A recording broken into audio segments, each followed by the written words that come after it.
Olá pessoal, aqui é a Ruth falando de Curitiba. Recentemente descobri que apenas lojas da Starbucks no Brasil existem frappuccino de matcha no menu regular. Fiquei super animada. Bom, neste canal eu sempre compartilho a vida no Brasil sob a de uma japonesa, mas desta vez é uma edição especial. O que uma japonesa que mora no Brasil sente ao voltar para o Japão. Depois de 2 anos, voltei ao Japão e vou compartilhar as impressões reais, as surpresas e descobertas que tive. Sintam-se como se estivessem viajando pelo Japão comigo e aproveitem até o final. ブラジルライフエジサオジャポンというわけで時は遡ること去年の11月。今回はトルコ経由で日本へ向かいます。ブラジルから日本までは12時間のフライトを2回、海外旅行を2回している感覚になります。エコノミークラスでもこんなお品書きが用意されていて少し特別感。味はまあまあ。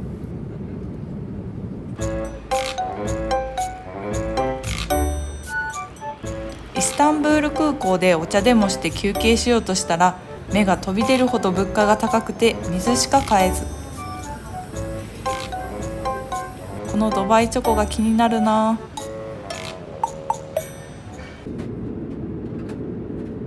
次のフライトではなぜか一番前の席に変更してもらえてラッキー。周りも半分ぐらい日本人でもうすでに日本に着いたような感覚。大阪関西国際空港に到着。結局飛行機では一睡もできず、クリチバの家を出てから丸2日、ようやく京都の実家に着きました。久しぶりのお母さんのご飯が嬉しすぎる。薄切り肉、つやつやのご飯。ブラジルでは高くて買えない納豆も毎日食べれるのがやばい。サンマみたいな魚もブラジルではなかなか見つけられなくて尊いです。11月の日本といえば紅葉真っ只中。京都にはたくさんの紅葉の名所があるんですが、この日はお友達と京都市の北にある大原へ。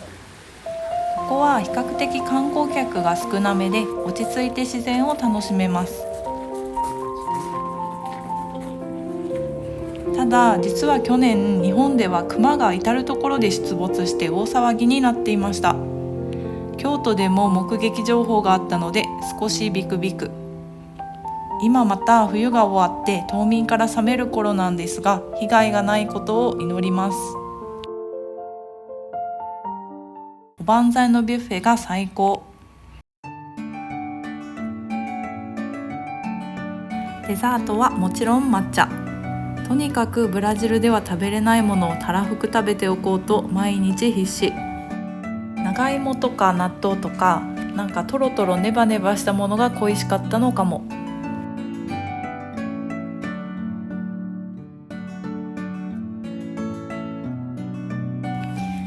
飲食店のトイレに感激の涙。自動で開くのはもう神レベル。日本へお帰りと言われてるみたい。日本といえばやっぱり回転寿司。でもここ数年回ってるお寿司にいたずらをするしょうもない事件が増えたので、もはやお寿司はレーンを回っていなくてタッチパネルで注文するスタイル。ご注文ありがとうございました。ご注文ありがとうございました。日本も変わっちゃいましたね。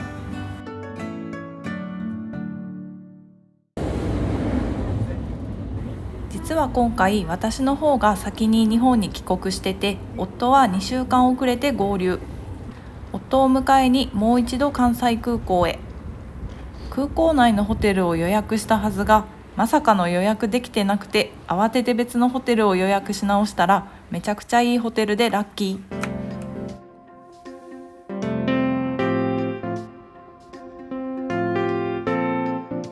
観覧車が見える眺めのいいお部屋。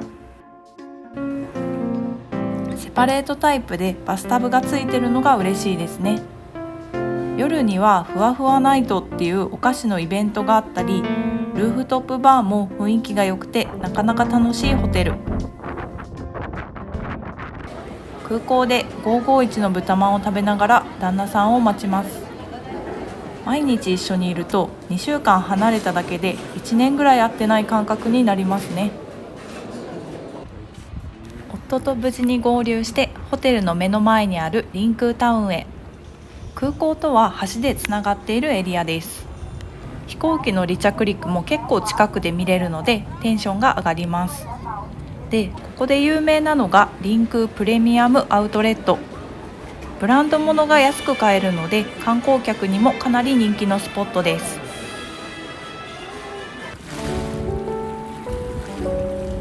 あと海がすぐそこにあるので景色もめっちゃいいんですよね。特に夕方は夕日が綺麗でのんびり散歩するのもおすすめ。初めて2人で食べた思い出のハンバーガーシェイクシャック。結婚式のケータリングをお願いした思い出のタリーズコーヒー。ほうじ茶ラテも日本でしか飲めないもの。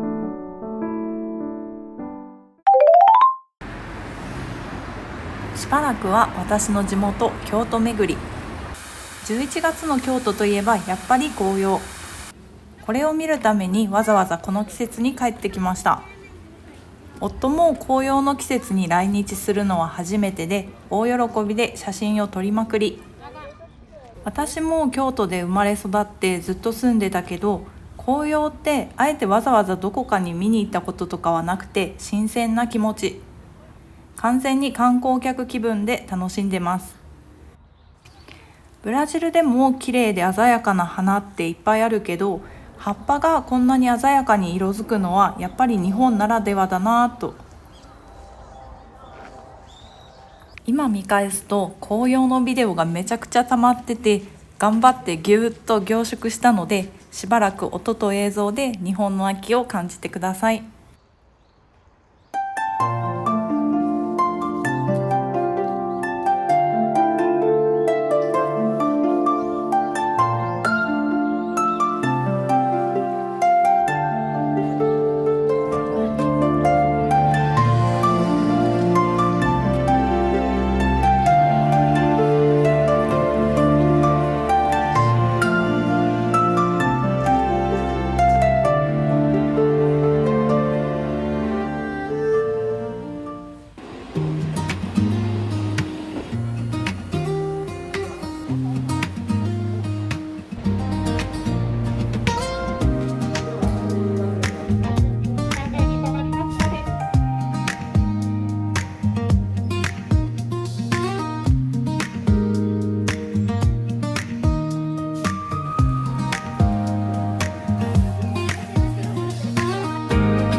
水の声、頬を撫でた風の跡、昨日より少し透けてゆく、炊きたての湯気に混じる懐かしい髪の匂い、机の傷に指をはわせ、誰にも見えない日々がある。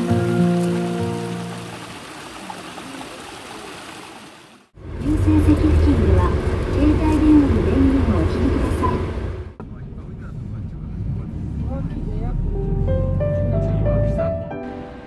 紅葉を見ながらたくさん歩いた後は学生時代によく通っていた地元のラーメン屋へ。でも当時の店主だったおじいちゃんとおばあちゃんの姿が見えなくてちょっと寂しくなりました。ブラジルでラーメンを食べるときは音を立てないように静かに食べるんですけど、日本では思いっきりすすれて嬉しかったです。やっぱり麺はすすって食べた方が美味しく感じるのは気のせいでしょうか。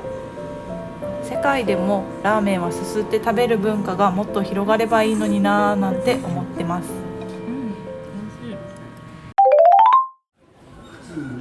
さて、今回の日本帰国では地元京都以外でも大阪、滋賀、広島、東京と国内旅行もしてきたので、その様子も少しずつお届けします。まずは京都のすぐ隣の大阪。伝統的な雰囲気の京都とは打って変わって高層ビルが立ち並んで一気に都会の空気。こちらは外国人観光客にも人気のスポット、大阪城。迫力あるお城はもちろんですが、周囲の公園もとても広くて、春には桜、秋には紅葉が楽しめます。お城の中は博物館のようになっていて、大阪城の歴史を学べるほか、鎧を着て写真を撮れるコーナーなんかもあります。最上階までずっと階段で登るので、ちょっとしたトレーニングにもなります。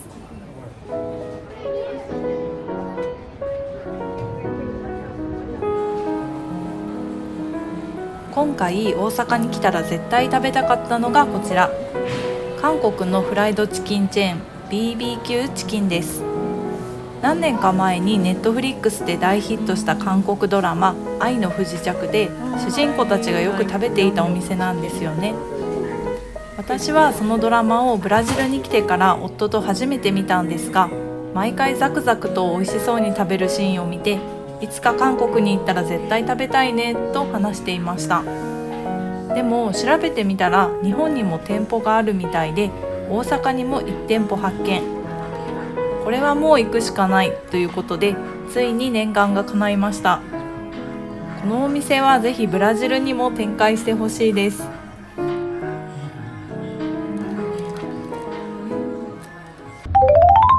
続いては家族旅行で滋賀県へ。両親と兄夫婦とそのお父さんと7人で滋賀観光をして、露天風呂付きのちょっといいお宿に泊まってきました。滋賀県は京都の隣だけど、京都より寒くてこの日は雪が吹雪いていました。ここは滋賀県高島市のメタセコイア並木。まっすぐ続く 2.4 キロの道に500本もの木が並ぶ絶景。特に紅葉の時期は格別で、辺り一面が美しく色づいて人気のインスタ映えスポットです。今回はちょっと時期が遅くて少し茶色くなりかけてたけど、それでも十分綺麗でした。お昼ご飯はそば定食。天ぷらそばはブラジルにいて一番恋しかった日本食。店主のおじさんがとても気さくな人で楽しいひとときでした。ここは滋賀県近江八幡市にあるラコリーナ。和菓子店種屋が手掛ける自然と調和した人気スポットです。草に覆われた屋根や緑に囲まれた空間が広がっていて、まるで物語の中みたいな景色が楽しめます。焼きたてのバームクーヘンや和菓子も味わえて観光にもぴったり。日本では定番スイーツのバームクーヘンですが、そういえばブラジルでは見かけないですね。もともとはドイツのお菓子なので、ヨーロッパ移民の多いブラジルにもあっておかしくないのになぁと思ったり。こんなライスの入ったコシーニャみたいなものがありました。ブラジルでも流行りそうな味。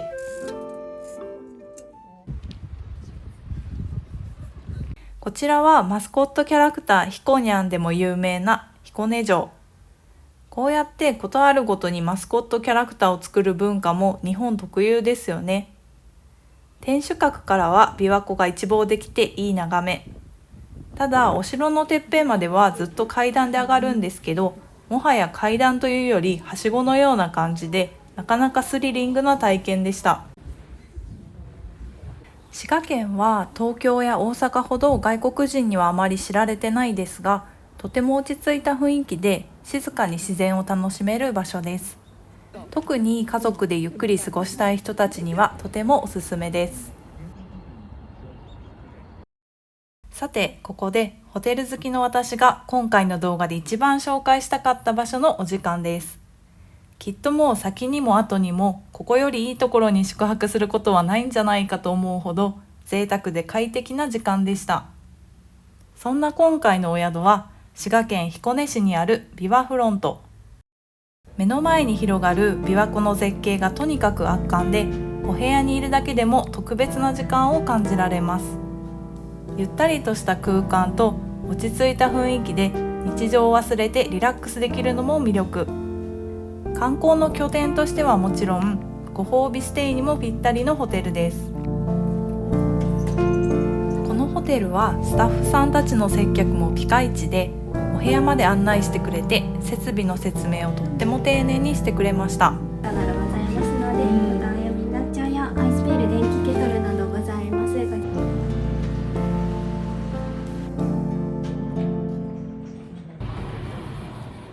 そして何と言っても嬉しいのがお部屋に露天風呂がついてること。琵琶湖の絶景を見ながら一人で浸かる温泉は贅沢すぎる時間。今回の帰国で一番幸せを感じた瞬間でした。一泊しかしてないけどもったいないので4回ぐらい入りました。夜ご飯はルームサービスで牛しゃぶ。この霜降りの薄いお肉、どれだけ恋しかったことか。ブラジルのお肉は噛んでなんぼなのに対して、日本のお肉は口の中でスーッと溶けていく感じ。どっちがいいとかじゃなくて、もはや別の食べ物だなぁと最近は思います。この月は父親と夫の誕生日月だったので、サプライズケーキでお祝い。ホテルのスタッフさんたちも一緒に歌ってくれて、本当にいい時間が過ごせて思い出に残る家族旅行となりました。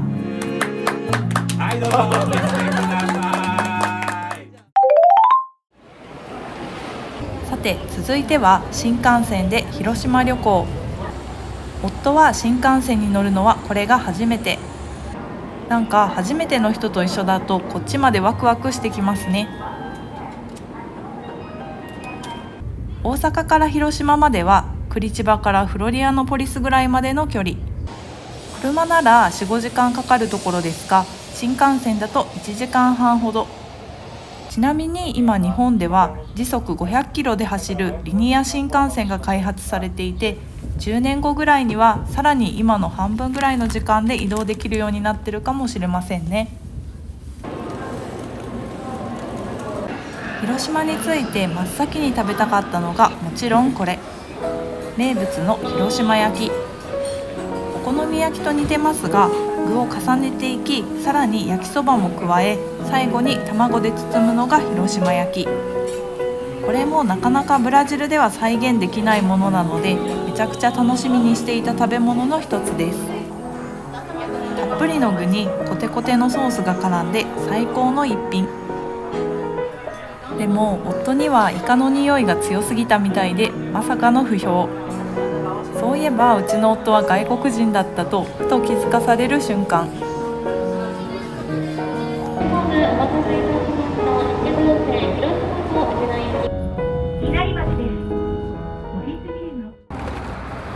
広島といえば忘れてはいけないのが原爆の歴史。広島市にはその記憶を今に伝える原爆ドームや平和記念公園、そして資料館があります。原爆ドームは1945年の出来事を今に残す象徴的な建物で、その姿からは戦争の記憶がリアルに伝わってきます。平和記念公園は多くの人が祈りを捧げる場所で、慰霊碑や折り鶴が並び、静かな時間が流れています。そして資料館では当時の様子や人々の体験を知ることができ、歴史をより深く感じることができます。日本では小学生の修学旅行で訪れることも多いですが、私は今回が初めての訪問でした。驚いたのは訪れていた人のほとんどが外国の方たちだったこと。それだけ世界からも関心を持たれている場所なんだなと改めて実感。正直楽しい場所ではありませんが、一生のうち一度は見ておくべきものだなと思いました。当時の被爆者の方々もだいぶ高齢になられて、当時のことを語れる人が減っている中、この場所はこれからももっと貴重な場所になっていくんだろうなと感じました。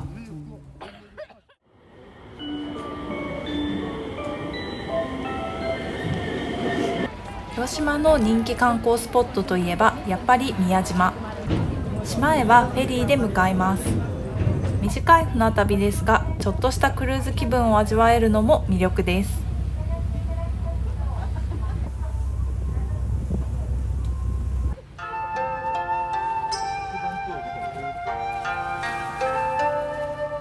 正式には厳島と呼ばれるこの島は、日本三景の一つにも数えられる絶景スポットです。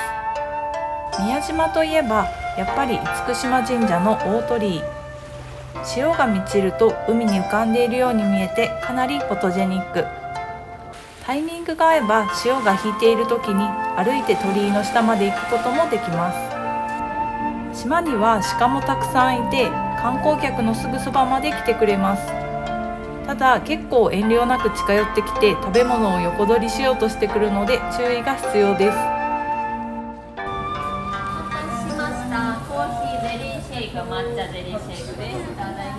宮島の楽しみの一つが食べ歩き。参道にはお店が並んでいて、焼きたてのもみじまんじゅうや広島名物の牡蠣など、気軽にいろいろなグルメを楽しめます。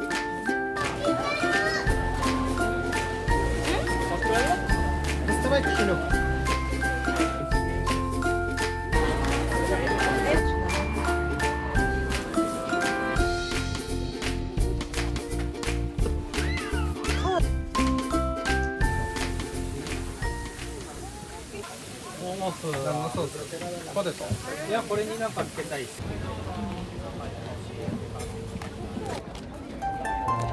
自然と歴史、そしてグルメまで楽しめる宮島は、のんびり過ごすのにぴったりの場所です。広島に来たらぜひ立ち寄ってみてください。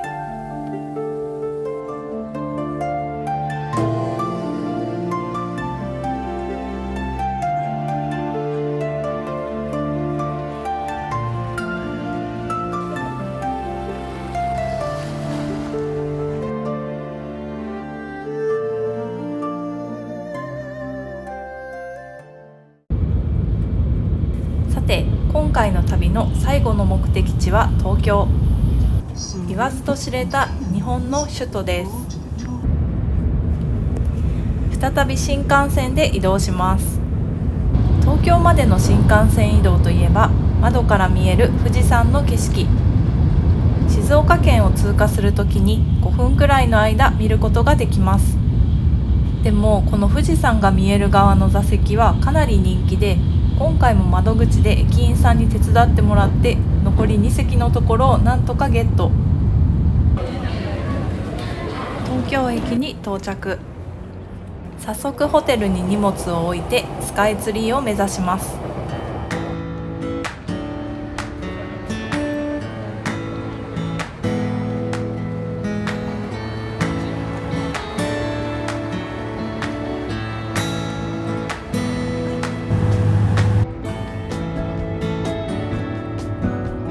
東京都墨田区にある東京スカイツリーは、高さ634メートルの世界一高いタワー。フランスのエッフェル塔の約2倍です。展望台だけではなく、レストランはもちろん、プラネタリウムや水族館までも入った大規模な施設です。展望台へのチケットは時間ごとに区切られているので、事前に時間を選んで購入。おすすめは夕日が沈む直前の時間帯。昼間の景色と夜景の両方を一度に楽しめるベストタイミングです。まだこちらのエレベーター、春夏秋冬の 4つの季節のエレベーターのうち、日本の夏、花火をイメージとしたエレベーターでございます。ぜひお楽しみください。お待たせいたしました。ドアが閉まると一気に上へぐんぐん上昇。あっという間に展望デッキに到着します。この展望台からは東京の街をぐるっと一望できて、天気がいい日は富士山もくっきりと見えます。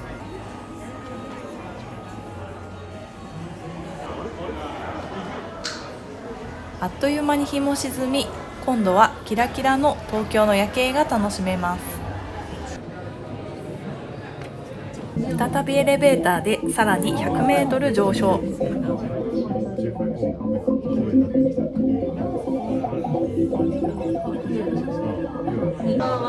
ら展望台のフロア445です。ルートは左側、スロープ運転しようと。地上450メートルからの東京の夜景は最高です。このスカイツリーだけでも十分東京を満喫できると思います。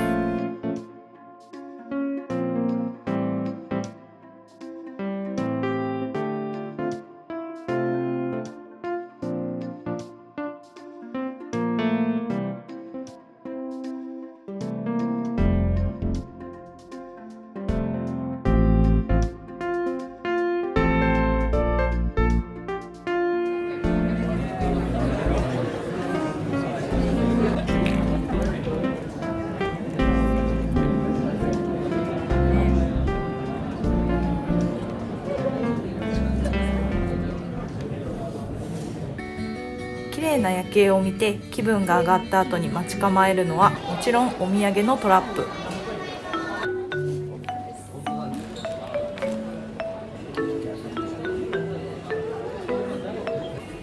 スカイツリーのバームクーヘンが欲しかったけどスーツケースに入るか微妙だったので断念。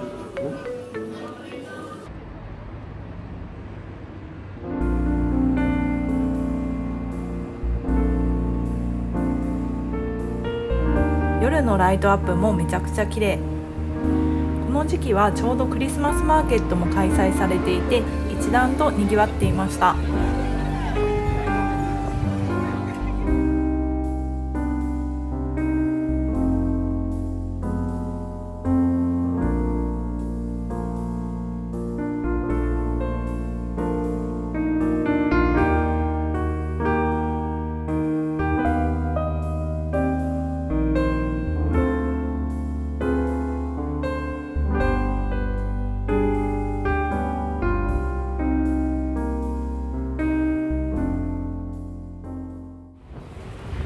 この後2日間は東京観光。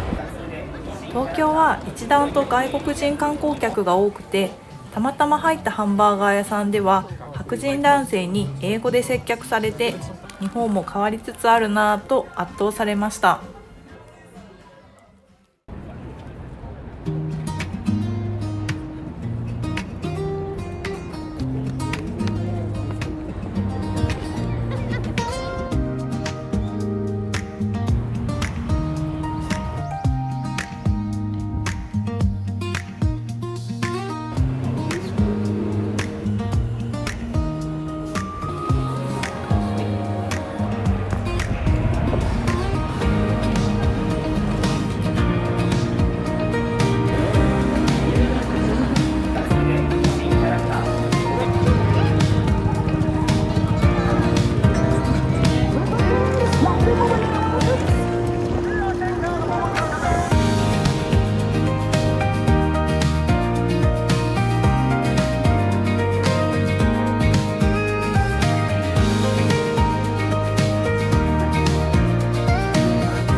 いよいよ旅も最終日、最後の買い出しをしたいと思います。洋服はもちろん御用達のユニクロへ。一時期ブラジルにもオープンする計画があったらしいんですが、関税などの問題で取りやめになったとか。クリチバにオープンしてくれたらめちゃくちゃ嬉しいんですけどね。本当は服をいっぱい買いたいところなんですが、日本とブラジルでは季節が真逆。買って帰ってもしばらく着れないのが難点です。最近ようやくブラジルも寒くなってきたので、やっと出番が来そうです。日本の食料品はブラジルで買うと基本3倍から5倍の値段がするので、なるべくたくさん買っていきたいところなんですけど、買い出すとキリがなくて、最終日まであれもこれもみたいな感じで買い漁ってました。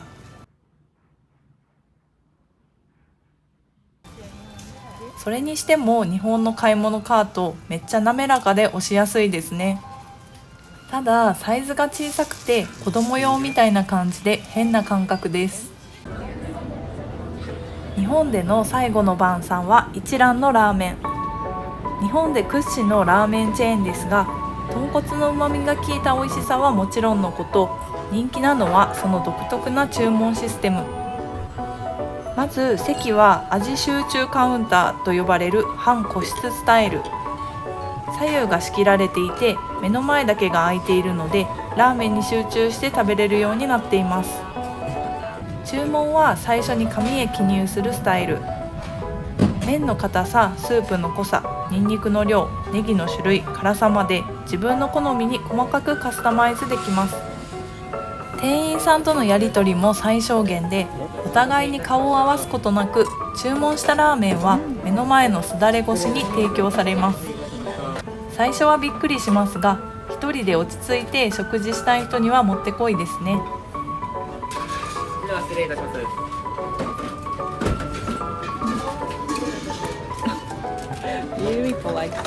ちなみに夫はこのシステムをとても気に入ってました。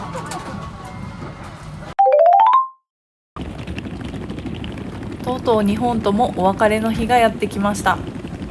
帰りは成田空港から出発します。最後は抹茶ラテで締め。でも冒頭でお伝えしたように、これブラジルのスタバでも飲めるんですよね。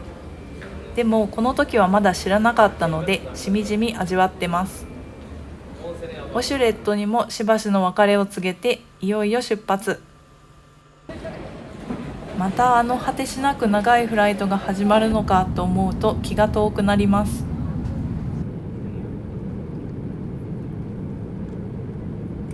こうやって見ると本当にブラジルって日本の真裏ですね。モニターに表示される残りのフライト時間はなるべく見ないようにして、離陸したらぶっ続けで映画を4本ぐらい見て気をそらします。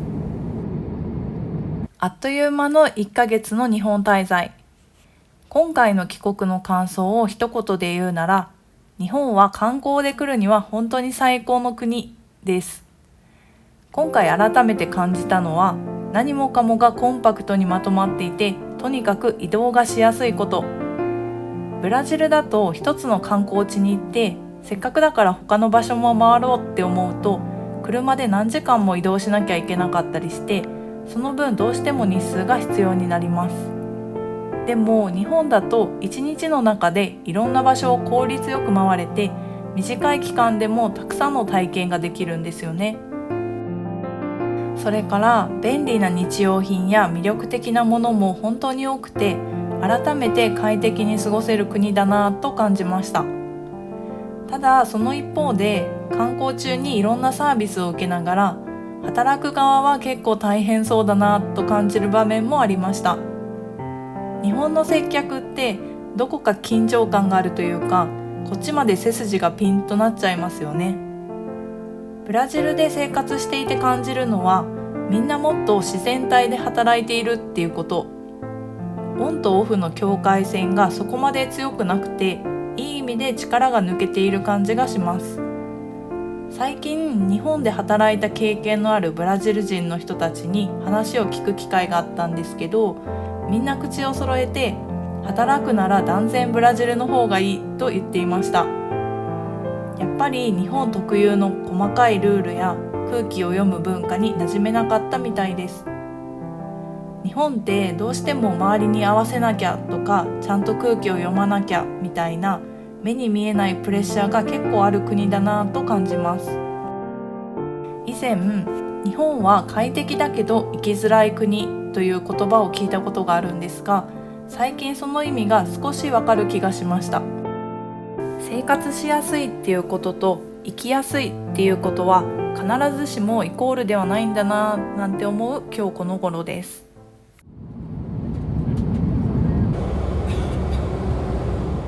無事にブラジルに到着。シロップ滴る甘いミルクシェイクがお出迎え。